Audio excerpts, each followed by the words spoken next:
مرحبا للجميع. الحقيقة نبلش أولا بموضوع السويدة تحت الحصار، تجويع والتركيع والإبادة، والكل بيعرف هذا الشيء. ما في أي معبر إنساني في الهمج ومغول القرون الوسطى توقين السويدة من كل النواحي، وعم بيحاولوا يمنعوا وصول أي مساعدات وأي إغاثة. مقطوع الكهرباء، مقطوع الماء، كلكم بتعرفوا إنه كل هالأمور ضروريات الحياة اليومية كلها مقطوعة، وما زال هناك قرى محتلة محروقة، الجثث في الطرقات، وما حدا يعني عم يسمح إنه لتغيير الواقع الحالي. بنشوف بلبنان صار في لقاء امبارح بين لقاء يعني بين جنبلاط وأرسلان ومن لفهم يعني. وهو هذا اللقاء بعتبره كنا متوقعين يعني انه يكون في تشكيل خلية لمساعدة أهلنا في السوداء، لوضع خطة لاستعمال كل العلاقات العربية والدولية لفتح ممر إنساني باتجاه السويداء، كي لا يعني يكون هناك الممر اللي متخوفين منه كلهم وهن كذابين، يعني يستعملوه حجة لتبرير مواقفهم العدائية لأهل السويداء. ممر داود، يعني اللي بدي يقولوا إذا أنتم ما بدكم ممر داود، فإذا بتريدوا افتحوا ممر إنساني للسويداء، لحتى أهل السويداء ما يتم لا يتم إبادتهم حسب مشروع السلطة الحالية في سوريا. للأسف اللقاء كان أنا برأيي هو لقاء انتخابي لا أكثر ولا أقل، ولقاء تعويم لوليد جنبلاط ولمواقفه السيئة والدنيئة تجاه أهالي السويداء وتجاه الدروز بشكل عام. كنا بنتمنى انه من قرصنية القصر ما يحاولوا يسكتوا الشيخ، ووجه له الف تحية للشيخ من آل حمود اللي يعني كان عم يسأل أسئلة منطقية وواقعية للسيد وليد جنبلاط. ولكن للأسف انه في كتير ناس من الدروز اليوم من الشباب الدرزي تم إفسادهم، الحقيقة إفسادهم بما يسمى حزب المختارة وفعل حزب المختارة، بأنه يعني البعض تم استبدال العقل بالمصران وأصبح مكان الدماغ المعدة أو الجيبة. فلذلك نرى أنه في البعض ما زال يعني يطبل ويزمر كذبا وبهتانا يعني، ويخترع أخبار عن بطولات المدعو السيد وليد جنبلاط.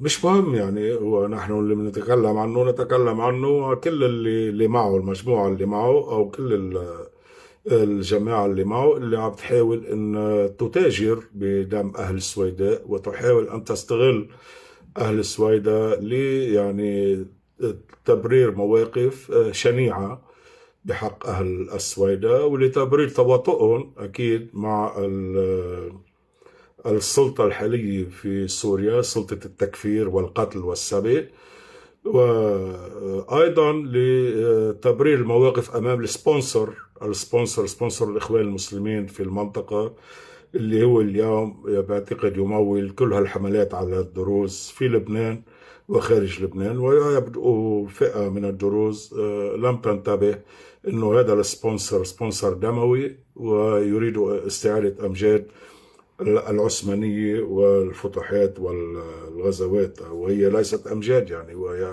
هو تاريخ سيء الذكر يعني لما فعلوه مع كل الأكثريات المبادئ اللي بسموها اليوم أقليات من شعوب الحضارات القديمة في منطقة الشرق الأوسط وأيضا في شمال أفريقيا. إذا هذا اللقاء امبارح هو لقاء تعيس فينا نسميه، وهو لقاء موجه ضد الدروز وليس مع الدروز، لأنه كان يجب إدانة إدانة صريحة من جميع الموجودين لما تفعله سلطة التكفير والقتل والسبي، سلطة الهمج والبجم في سوريا. الموضوع الثاني والأهم اليوم بدي أحكي فيه هو الدروز. أولا على جميع الدروز أنا أقول أن يعودوا إلى مولاي العقل، وأن يعني لتكون لديهم صحوة لماذا؟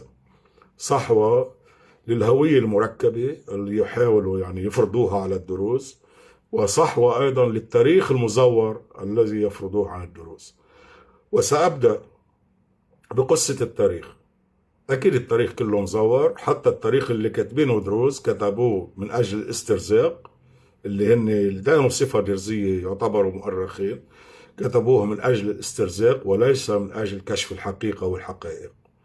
كلنا بنعرف انه تاريخ هذه المنطقة منذ العصر العباسي، منذ بداية التعريب، انكتب بالسيف الإسلامي، وكل المكتوب كان يتم عند السلطان أو عند الخليفة في بلاط الخليفة، وبما يناسب الخليفة وما يناسب يعني التركيبات اللي كان يركبها الخليفة من أجل إعلاء مركزه وإعلاء يعني تقديماته من أجل الدين ومن أجل بني هلالين من أجل الله.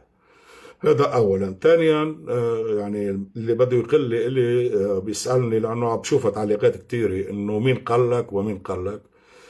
يا إخوان، التاريخ الإسلامي كله قائم على القيل والقال. قال فلان على لسان فلان. انتوا اسألوا نفسكم، ما تسألون لنا. نحن إلنا الحق كدروز أن نكتب تاريخنا، وأن نقوم بصياغة هويتنا كما نحن نراه من خلال أمور يراها العلم أيضا. العلم عندما يدرس تاريخ أي جماعة هو يدرسها من خلال الموجود، التراث والموروث الشفوي والعادات والتقاليد واللغة أيضا. يعني تدخل يعني اللغة أو اللهجة إذا بدكم فينا نسميها هيك. أولا خلينا نبلش من ما أثبته العلم في الفترة الأخيرة، أنه 70% من الجينات الدرزية هي جينات غير عربية.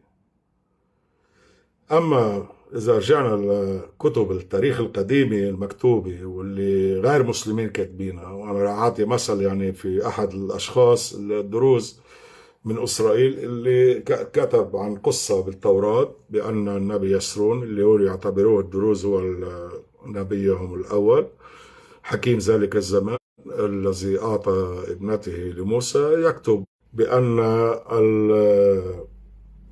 إن النبي يسرون أو يسرون كما مكتوب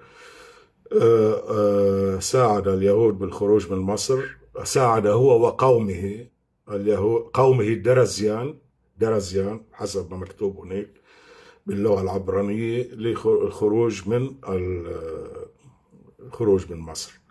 يعني بعتقد انه هذه كمان يعني تشير الى انه الدروز كانوا قبل كجماعة، كانوا قبل كل الاديان الابراهيمية.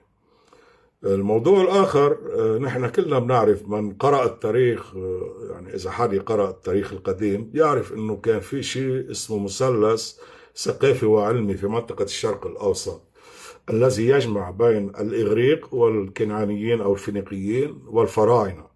هذا المثلث معروف، وكان في عندهم تعاون وكانوا ياخذوا من بعضهم. لذلك يعني مش غريب انه الدروز كانوا موجودين بمصر ايام الفراعنه، وكما يكتب المؤرخين اليهود عنهم بانهم كانوا يعني من اوائل الناس اللي هم انشأوا الحلقات العلميه في الشرق الاوسط، وكانت اللغه العلميه والثقافيه في الشرق الاوسط هي اللغه الاغريقيه، هي اللي كانت طاغيه على كل اللغات. فلذلك كلمة دروز اللي جاية من دروس، الكلمة الإغريقية اللي نحن كلنا سوا تم تزويرها بعدين بأنها يعني تنسب إلى نشتكين، وهو الحقيقة ما له علاقة فيها. إذا الدروز هم شعب قديم من الشعوب القديمة، هم ليسوا مذهب وليسوا طائفة وليسوا عشيرة. يعني وأنا حكيت يعني بفيديوهات سابقة إنه اليوم جماعة يعني الإسلام السياسي ومنهم جنبلاط يعني وغيره يحاولون أن يعني يزوروا التاريخ، آه، يزوروا التاريخ لصالح يعني المحافظة على سلطتهم وتزويب الدرزية. يعني هذا حسب المشروع العثماني والتخلص من الدرزية. ولكن الدروز قاوموا وصمدوا وقدموا يعني عشرات ألوف الشهداء، وتعرضوا لإبادات كثيرة من قبل الفتوحات والغزوات والغزاة، وبقوا صامدين محافظين على تراثهم وموروثهم. المسألة الثانية يعني قصة شعب، قصة الكلمة. أنا بعتقد كل واحد كل درزي لازم يفتخر بهذه التسمية اللي هي ترجمتها أهل العلم أو أهل المعرفة. مثل ما تكون بالسابق ما كانش فيها ترجمات كثيرة للكلام، ولكن حسب الترجمة السابقة أهل العلم. فيكم تقولوا أهل المعرفة، فيكم تقولوا يعني اليوم يعني فيكم تترجموها لأمور كثيرة، ولكن الثابت والواضح إنه هذه الكلمة هي من اللغة الإغريقية التي كانت سائدة في ذلك الزمان. إذن الدروز شعب، الدروز هم دروز يعني، وهذه بدعة موحدين وإلى آخره. هم دروز، هم دين العقل وليسوا دين النص. هم يعتمدون على فلسفة التكوين، وليسوا كباقي الأديان الإبراهيمية التي تعتمد على قصص شخصيات أو جماعات وتاريخها وسلوكها، وحولت هذه القصص والسلوك إلى عقيدة. العقيدة الدرزية هي أساسها هي العقل، وعندما نتكلم عن العقل نتكلم عن العلم والمعرفة والسعي إلى الحقيقة عبر العلم والعلوم والبحث والشك والسؤال، وليس التسليم بالأمر الواقع أو التسليم بالمكتوب أو التسليم بالنص. مثلهم مثل كل العلماء بهذا العالم، يعني لا يسلموا بنص، لا يسلموا بأي معادلة كانت رياضية أو فيزيائية أو كيميائية بأنها هي المطلقة وهي النهاية. لا، هي اليوم مقبولة طالما لم يتم يعني اكتشاف غيرها أو إثبات غيرها. لذلك الدروز هم دين العقل وليسوا دين النص. ولكن للأسف بعض الناس الدرزية اللي هي عندها بسميها عقول التاكسي، يعني عقول النقل، وأنا طرحت عليها عقول التاكسي، هي التي تنقل الخبر من هنا لهناك يعني بدون، أو الخبرية أو المعلومة دون يعني غربلته عبر المنطق العلمي وعبر يعني أيضا عبر الواقع والوقائع والحقائق اللي قد تناقض يعني هذه المعلومة. لكن إذا كان صاحب السلطة أو أو صاحب العصاية أو صاحب الصوت أعطى هذه المعلومة، تصبح هذه المعلومة عند عقول التاكسي هي حقيقة، وهذا الأمر يعني مرفوض. إذا ثلاث أمور اتفقنا عليهم. لا يوجد كتاب لدى الدروز. الدروز يؤمنون بأن العقل لا يكتب.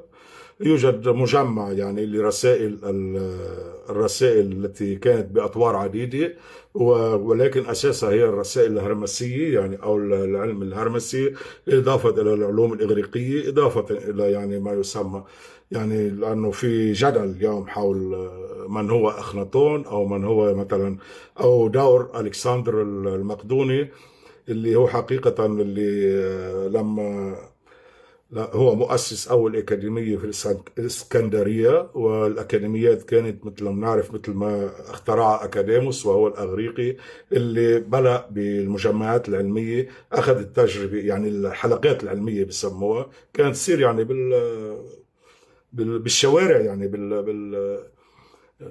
مش انه كان في مباني يعني بهذاك الوقت، ولكن كان هدفه هو العلم والبحث العلمي. الكسندر المقدوني اللي الدروز ايضا يذكرونه هو اول من اسس الاكاديميه في الاسكندريه، واسم اكاديميه جاي من اكاديموس الاغريقي. اذا كل من هو يعني يعني بحث في العلم، الدروز يؤدون له الاحترام. ما بدي اقول انه يقدسونه لانه بتكون كلمه اكثر كثير يعني تفوق الاداب الدرزي في التفكير يعني في الشخصيات، لانه ما لا يؤلهون احد يعني بفكرهم يعني بالفكرهم الفلسفي، ولكن يعني يبدون الاحترام لهذه الشخصيات من أفلاطون وفيثاغورس وأرسطو، وأيضا ألكسندر المقدوني وأخناتون وهرمس وغيره من الأسماء الكتيرة والكبيرة. وأيضا لبعض لكل الأنبياء اللي مروا، يعني هم يعني يبدون لهم الاحترام وليس التقديس أو التأليه. وإذا حابب يقول لي عن قصة الحاكم بأمر الله رح أرجع فيها بحلقة تانية، بس اليوم الحلقة هذه هي فقط للكلام أن الدروز ليسوا مسلمين، وليس لهم أي علاقة بأي دين من الأديان الإبراهيمية، وليس لهم أي خلاف مع أي دين من 5500 ديانة موجودين في العالم. مثل ما مثلا الفيزياء والكيمياء والرياضيات وغيرهم من علوم الفلك ما بيختلفوا مع كل هذه العقائد، إن كانت سماوية إلهية إيمانية أو إن كانت علمية. فالدروز من هؤلاء الناس، يعني من هؤلاء العقال. المسألة الثالثة بالنسبة للتاريخ، يعني قلت أنا أنه الدروز هم من الشعوب الحضارات القديمة والشعب الكنعاني. اللغة التي تكلمها الدرزي هي لغة أرامية سريانية، هي لغة القاف وليست لغة الضاد. بعتقد معنا كتير ناس دروز هلا هون بيعرفوا انه جدودنا حتى الضاد ما كانوا يعرفوا يلفظوها ظه، ظهر تطلع معهم هيك، يعني لفظة كانت ضعيفة لأنه ليست لغتهم لغة الضاد. ثم يعني انه نحن كلنا بنعرف انه مش ليس فقط يعني الشعب الدرزي هو لغته لغة القاف، كمان ما بنعرف في الشعب السرياني وشعوب هذه المنطقة اللي بعدها على لهجتها القديمة، اللي ما عملت حالها، ما صارت جقل يعني وتحكي آف بدل القاف والى آخره. في منهم كتير سنة وشيعة ودروز والى آخره، يعني كل شعوب الحضارات القديمة بهذه المنطقة لغتها لغة القاف. إذا يعني وهذا دليل إنه الدروز هم ليسوا عرب أبدا، لأنه نحن بنعرف العرب هي يعني القبائل. الدروز ليسوا شعب قبلي، الدروز هم شعب حضري. واليوم نحن عم نشوف يعني الصراع بين الشعب القبلي والشعب الحضري في المنطقة، بغض النظر عن من أين هذا الشعب أو إلى آخره، لأنه المسألة مسألة نظام تفكير وليست فقط إنه هي تاريخ. والشغلة الثانية هي أكذوبة اليمن، يعني أكذوبة اليمن إنه بيقولوا إنه قبيلة من اليمن وإلى آخره. يعني كان في هناك بركة بسميها أنا بركة أبو حسيب، قال انفجرت وهربت الملايين وإجت دروز على مصر وعلى يعني محاذاة جبال طاروس وحلب ولبنان. وهذه أيضا كذبة، لأنه فيش شيء مشترك بيننا وبين اللهجة اليمنية، ولا بيننا وبين التاريخ وعادات وتقاليد وأي شيء من اليمن. ولا يوجد أي آثار حتى يعني إنه لوجودنا هناك في اليمن. إذا خلينا نتفق على شغلة: الدروز ليسوا مسلمين، ولا يمتوا أي صلة لأي من الأديان البرهامية ولا أي من الأديان الأخرى. الدروز هو دين العقل وليس دين النص أو دين الكتاب. العقل لا يكتب، ولا تكفي كل أوراق هذه المعمورة أوراقها وكلماتها ليكتب العقل، لا حدود أمام العقل. الدروز عندهم الأساس هو إدانة النفس عبر أحكام تحت سقف العقل. إدانة النفس تحت سقف العقل، هذا في شرحهم يعني لإدارة أو للإرشاد الإنساني، يعني الإرشاد الإنساني الدرزي دائما يضعون كل شيء في الإنسان تحت سقف العقل. يعني وهون فينا نحكي عن الغريزة والأنانية وكذا وكذا وكذا، ما بدنا نفوت فيها هيدي كلها سوا. الدروز ليس لديهم أي مشاكل عقائدية مع أي من العقائد الموجودة. هم ليسوا دين تبشير ولا دين الغزو ولا دين الفتح، هم ينسجمون في أي مجتمع بيكونوا فيه، يعني بيتواجدوا فيه. ويعني بالنتيجة بعتقد الدروز لم يخطئوا أبدا، لم يرتكبوا أي خطأ لا بحق العرب ولا بحق المسلمين، بل كانوا معهم دائما في الدفاع عن هذه الأرض، لأنه هذه أرضهم أيضا، هم من جذور هذه الأرض، من تراب هذه الأرض، في وجه الفتوحات والغزوات وإلى آخره. هذا بالمختصر المفيد. يعني إذا حدا عنده أسئلة عن بعض الأقوال أو عن بعض اللي حكيته أنا، في اكتب لي اياها على الخاص بفيديو تاني ممكن اوضحها، بس برجع بكرر: ما حدا يسألني عن من وين جبت. خلي كل إنسان يعمل بحث. وفي شغلة كتير مهمة بحب قولها لكل الدروز ولكل العرب وكل المتكلمين باللغة العربية: ما حدا يجيب لي كلام من تشات جي بي تي أو من جروك أو من إلى آخره ويقول لي لك شو مكتوب هناك. هذا كله من الأكاذيب المتداولة على مر التاريخ. لأنه الجروك والتشات جي بي تي وكله وجوجل وكله هي داتا، هي داتا بيحملها إنسان لإلهم. وهي أي إنسان يعني الداتا اللي بدك إياها. يعني فيك على بكرة تقول مثلا البوذيين مثلا هن مسيحيين أو هن شو اسمه، بياخدها يعني هذا المحرك البحث ويستعملها عند الحاجة. فإذا كل الداتا المحملة اليوم بالشات والجي بي تي هي تشكل خطر على الدروز، لأنه كلها مزورة. هي تعتمد على المفروض منذ التعريب لحد اليوم. وللأسف الدروز يعني رغم أنه عندهم مراكز بحث، لكن هذه المراكز البحث الخاضعة للسلطات السياسية وخاصة في لبنان، وكان في اعتماد كبير لدى الدروز على لبنان. ولكن للأسف لبنان الدروز مخطوفين في الإسلام السياسي، والهدف منه هو تذويبهم والتخلص من وجودهم. يعني يعني طبقا للدولة العميقة العثمانية اللي ما زالت لحد اليوم تعتبر انه لا ضرورة لوجود اقليات في منطقة الشرق الاوسط. وايضا بيعتبروا لا ضروره لوجود شعوب الحضارات القديمه، يعني ليس فقط الاقليات. يعني حتى السنه من شعوب الحضارات القديمه غير مرغوب بهم في منطقه الشرق الاوسط بالنسبه للمشروع العثماني، يعني اللي العميق اللي كان وما زال. ما بدنا نفوت هون بتاريخ العثمانيه لانه هن شعوب دون حضاره، واعتقد عندهم عقده من هذا الموضوع، ويعملون على ازاله كل ما كان يعني قبلهم وكل من يعارضهم. اذا ما حدا يسال. لا تشات جي بي تي صادق، ولا جروك صادق، ولا كل كتب التاريخ اللي كتبت بحبر السيف صادقه، ولا ايضا الكتب اللي كتبت تحت سيطره الكهنوت الديني الاسلامي صادقه.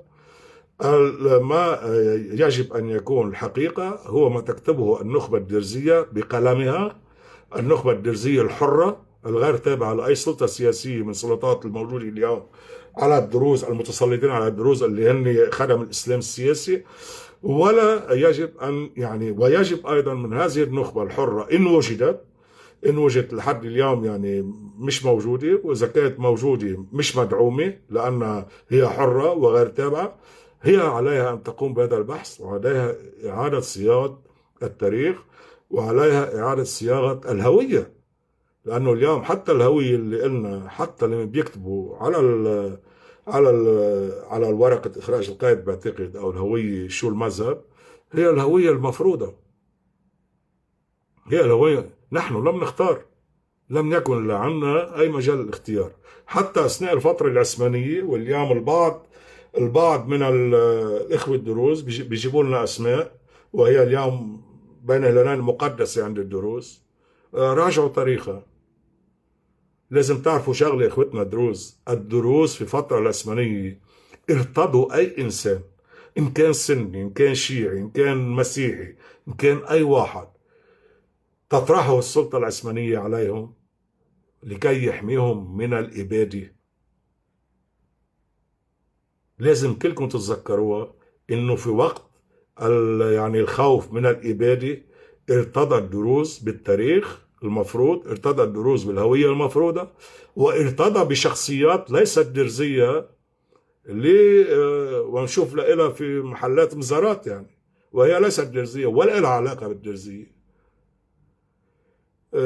ولا تؤمن بالدرزية حتى. وهي أعلنت ذلك، إذا ترجعوا للتاريخ أعلنت ذلك أنه الدرزية هي يعني البعض منهم يميل إلى ابن تيمية في تعريف الدروز. ونرى الدروز اليوم البعض منهم، والبعض يتكلم بالخفاء، والبعض يعني يبجل هؤلاء الشخصيات، وعاملين لهم يعني وكأنه هن قديسين دروز. لا، أنا مش رح أحكي عن هالموضوع هلا، رح يجي وقت وأحكي عنه.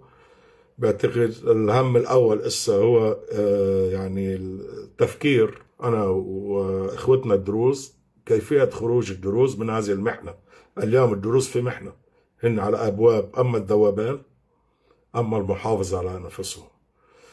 وأخيرا بدي أقول أحد أسباب هذه المحنة هو الكهنوت الدرزي والهيئة الروحية الدرزية. أنا ما بدي سمش أشخاص، ولكن بدي أحكي علم. لما عند الدرزي وخاصة الشاب بيكون عنده انفصام فكري بتعريف الدرزية كديانة تعريفها، ولما بيكون عنده انفصام سلوكي حتى بسبب هذا الانفصام الفكري بالتعاطي مع باقي المكونات المجتمع حيث وجد، يعني هذا سيؤدي إلى خروج هؤلاء الشباب إلى ديانات أخرى وإلى عقائد أخرى. أكيد الدروز ما عندهم تكفير، ولكن اليوم هذا الانفصام مانع الدروز من أن يكون لديهم رؤية وجود ورؤية مستقبل. أنا أطالب الهيئة الروحية بأن تضع حد لتداعيات الاستتار بالمألوف. انتهينا منه، انتهينا من زمن الفرد وانتهينا من الاستتار. وعلى فكرة سابقا الدروز اختاروا الاستتار، لو كانوا من المسلمين لقالوا العودة إلى الأصول، بل هم قالوا الاستتار. إذن عليهم الخروج من مرحلة الاستتار وتداعياتها، وضع رؤية واضحة من هم الدروز وما هي العقيدة الدرزية، اعتمادا على رسائل فلسفة التكوين وأيضا رسائل الإرشاد. فليكن مع العلم أنه الدرزية تؤمن أنه كل فترة كل 100 سنة رسائل الإرشاد والإرشاد يعني والشرح والإرشاد تتطور، يعني تتغير. يعني ما عندهم دروز، لا يؤمن الدروز بنهائية النص أو نهائية الفكرة أو بالمطلق بأن هذه الفكرة مطلقة لأبد الآبدين. لا، هن جماعة ديناميكيين. يعني من يؤمن بالعقل لأنه فوق كل اعتبار أكيد يؤمن بالتغيير أو التحديث أو التطوير أو إلى آخره. إذن على الهيئة الروحية أن تضع، لأنه مش أنا اللي بدي أوضعها، أنا يمكن بيوثق فيي 5، بس فيكم حضرات المشايخ الأجلاء يمكن توثق كل الدروز. علينا أن نعيد إلى إثبات هويتنا وتوضيحها للجيل الجديد. إذا كنتم عن جد لديكم نوايا الحفاظ على هذا الشعب وعلى خصوصيات هذا الشعب، إذا كان في نوايا، أنا ما بعرف شو النوايا، يعني أنه ما في علاقات خاصة مع الهيئة الروحية، ولكن من خلال ما عم بشوفه ما يعني خطابات والى اخره، اعتقد انه ما بين يعني ما بين لديهم ما زال في عندهم خوف. اكيد الخوف من الابادات اللي تعرضوا له، شفنا الاباده بالسويداء، ولكن لابد من وقفه، لانه نحن اليوم بهذه المحنه لابد من وقفه، لانه القتال جاي، يعني شئنا وابينا جاي. يعني النوايا في اباده الدروز موجوده، ويكذب من يقول غير موجوده. والدليل انه في 2 بالسلطه السوريه الحاليه، سلطه البجم اليوم موجوده في سوريا والهمج، في 2 اساسيين هن بهذه السلطه، واثنيناتهم عندهم كتب وادبيات في اباده الاقليات. وانا بحبش كلمه اقليات، يعني بحب قول عن شعوب الحضارات القديمه او الاكثريات المباده. يعني مع الزمن نحن الاكثريه كنا هون، وليس فقط نحن، يعني والسريان والموارني والاشوريين والكرد وغيرهم، واليهود ايضا. عرفتوا كيف؟ والشعب اليهودي ايضا هو الذي كان. فلذلك نقول انه هذه المشاريع الاباده موجوده، فلنكن لدينا وقفه رجل بأن نقول من نحن، نثبت هويتنا، نتخلى عن الهوية المركبة، نتخلى عن الهوية المفروضة،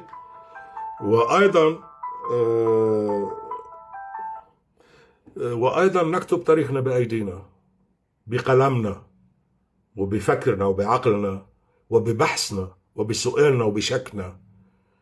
مش نتقبل أي تاريخ يفرض علينا، لا، هذا التاريخ مفروض.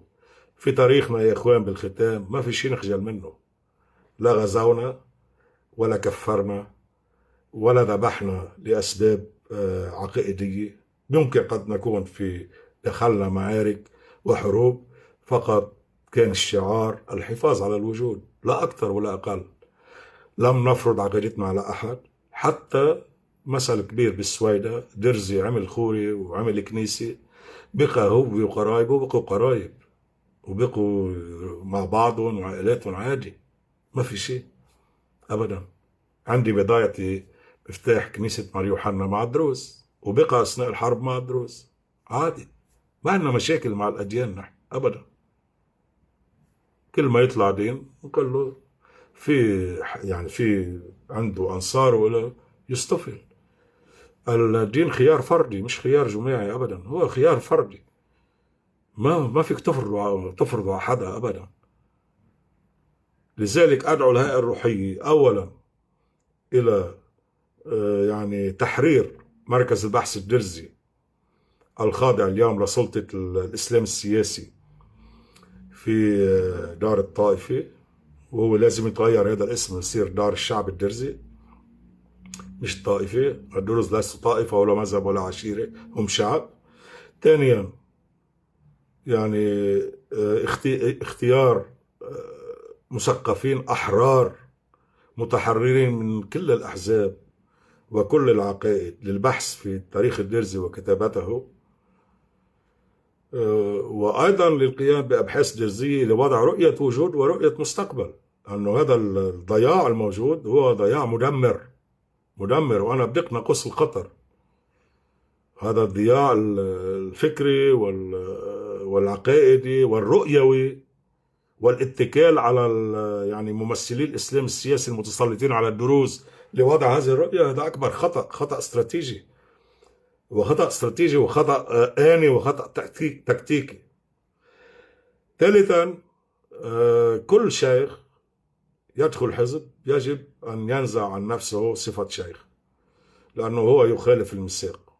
وبدأ هيبة الدروز وقدرة الدروز على التراجع في لبنان لما صارت المشايخ تتحزب، وهودي مع هذا الحزب وهودي مع هذا الزعيم وهودي مع العودة إلى الأصول بعدم التحزب وعدم يعني السير خلف الزعماء.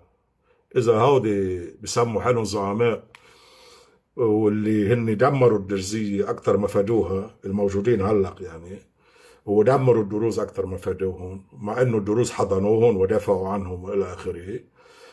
إذا هن عن جد يعني بيحترموا دروز، أقله بيساعدوا الهيئة الروحية على العودة إلى الأصول، أقله في السلوك الداخلي لرجال الدين الدروز، وأيضا لكل من يؤمن بهذه يعني أو يحترم الهيئة الروحية الدرزية.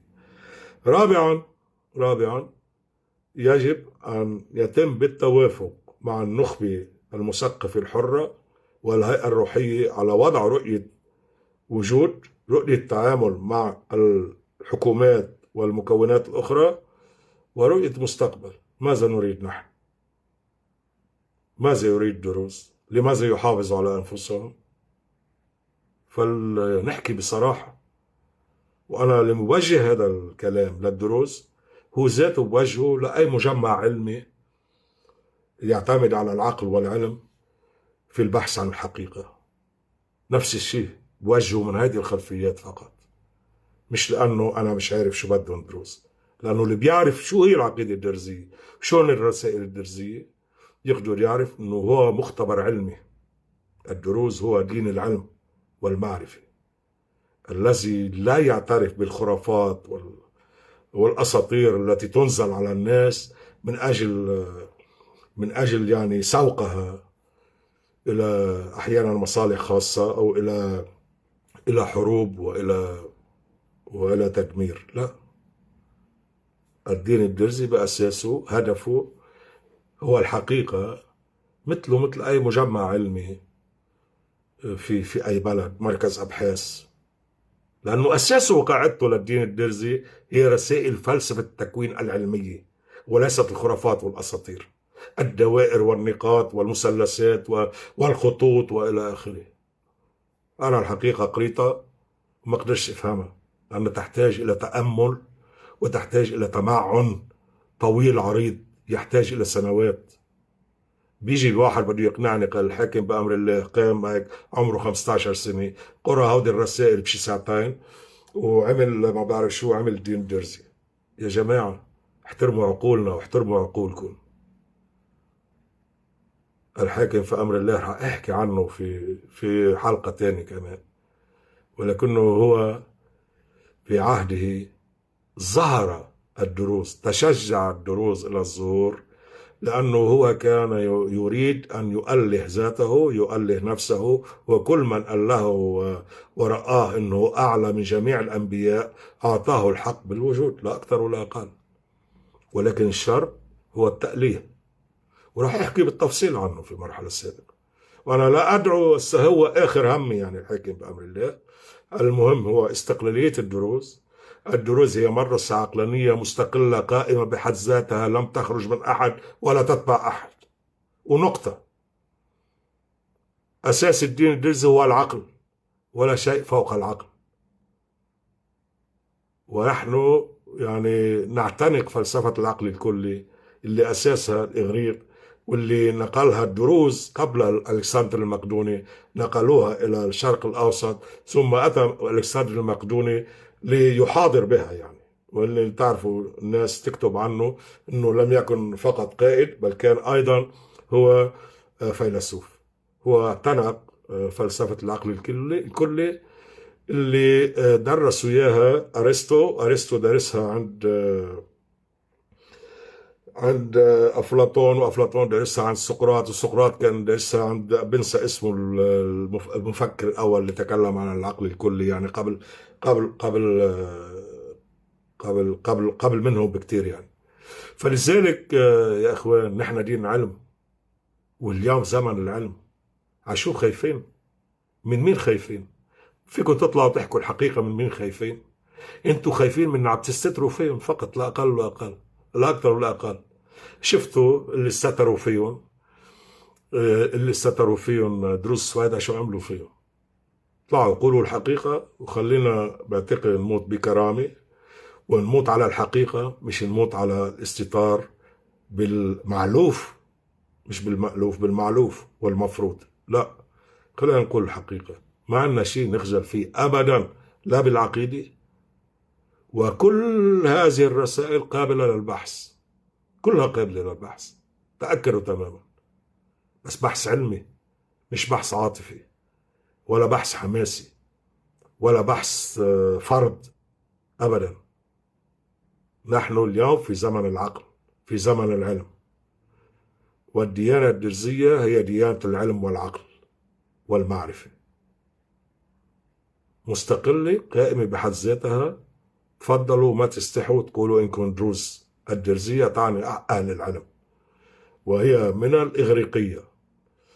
وكل باحث وعالم يعرف أن هذه اللغة كانت لغة الثقافة والعلوم في هذا المثلث الفرعوني الفينيقي، أو أو في الشرق الأوسط فينا نقول، مع الإغريق لحد العصر العباسي. التعريف بدأ مع العصر العباسي. بعد شو بدأ التعريف مع العصر العباسي؟ رح يختم فيها كل الخلفاء الذين فتحوا أو غزوا بلاد الفراعنة وبلاد الشرق الأوسط كلها، كلهم حرقوا كل الكتب والمطبوعات التي كانت أمامهم، وهذا باعتراف المؤرخين المسلمين. وخاصة عندما كتبوا عن رسالة عمر بن العاص لعمر بن الخطاب أول ما يعني غزو مصر، وسأله قال له فيها كتب كتير، قال له تطابق القرآن؟ قال له لا، قال له حرقة ولع فيها الحمامات. عرى عن انه ما سرقه من عنا، ما حرقه المغول بعدين يعني، والى اخره. اذا واحد بيجي يسالني على الوثيقه، هو واحد تافه لا اكثر ولا اقل. انا بقولها بكل صراحه، في شيء اسمه التراث. هذا العلم بقول عندما تغيب الوثائق عن طريق اي جماعه، يعتمد التراث، الموروث الشفوي، أبقي لكم إياهم يعني، العادات والتقاليد، الطقوس واللغة أو اللهجة إذا بدكم إياها. أنا بعتذر على الإيطالي، ولكن أنا أعتبر الدروس في محنة، هن أمام مفترق طرق. أو يكونوا أو لا يكونوا، ولديهم أولا اعتراف بأنفسهم وكتابة تاريخهم وصياغة هويتهم حسب ما بيريدوا. لأنه عم بشوف من التعليقات دائما كتير ناس تيجي بتقول لي غصب عنك أنت مسلم مثلا، أو غصب عنك أنت فاطمي، يعني وهو ليس درزيا يعني، وحتى ليس مسيحيا يعني، هو مسلم سني بيجي بيقول لي غصب عنك ما تكون. لا يا اخوان، لا، طولوا بالكم، هذا الفرض انتهينا منه. نحن وياكم بأفضل العلاقات، نحن وياكم بخندق واحد للدفاع عن هذه الأرض، ولكن صياغة كتابة تاريخنا وصياغة هويتنا هيدي نحن لإلنا. نحن نتقيد بقوانين أي حكومة تعترف بنا تحترمنا. أما حكومة الإبادة لن نعترف بها ولن نكون جزء منها، والدولة اللي تتحول إلى دولة إرهاب لن نكون جزء منها. أنا أنا أطالب الدروز بالانفصال على أي دولة ستكون هي قائمة على الإرهاب. بتشكركم جميعا، وأنا برجع بكرر إذا حدا عنده أي سؤال من اللي قلته بتحبوا أنه وضحه أكثر، أنا أكيد لا أملك الحقيقة المطلقة، ولكن أنا أتكلم عن البحوث اللي أنا عملتها والنتيجة اللي وصلت لها. إذا حدا عنده أي سؤال يتفضل يكتب لي إياه على الخاص، أنا مستعد إني بفيديو تاني وضحه، وقد أكون أنا على خطأ يعني. إذا حدا قدر يقنعني بإثباتات يعني بحثية علمية أخرى. شكرا للجميع وإلى اللقاء.